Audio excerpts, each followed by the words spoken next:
Jesus said, if you seek, you will find. If you ask, it will be given. If you knock, the door will be opened. And he was exactly right about that. On my own journey of seeking the truth from the Christian experience, yeah, I was a Christian for 30 years, but then I reached these points of like wrestling with the moral intelligibility of an everlasting hell and the shadow side of Yahweh. So I began this seeking journey. If you're genuinely seeking truth, you must ask questions. You must try and poke holes.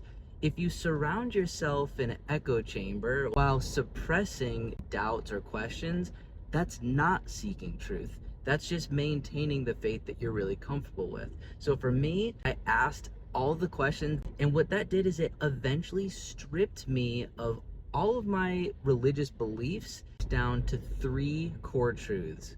There's a higher power, I'm connected to this higher power in some way, and love is the path to truth.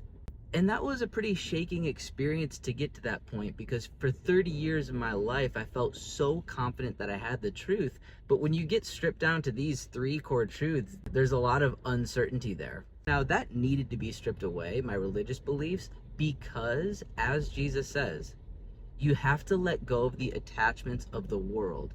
That couldn't be clearer in his message. You need to be willing to deny your family, your own self. You need to be willing to sell all of your possessions. These are all relinquishing attachments to the worldly self, which is necessary to meet the fullness of Christ, because the truth of who you are is not in this world. And repentance shows you that you are not this worldly self. You are actually a spiritual self.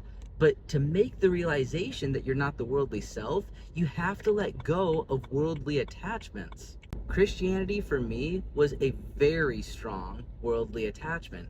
That doesn't mean that it's bad, and it certainly produces a lot of good. I'm not suggesting otherwise, but it is a worldview that only exists within this world, and it maintains the sense of separation. It maintains the sense of ego. I am John, I'm a Christian, you are you, and you're not a Christian, you're this, you're that.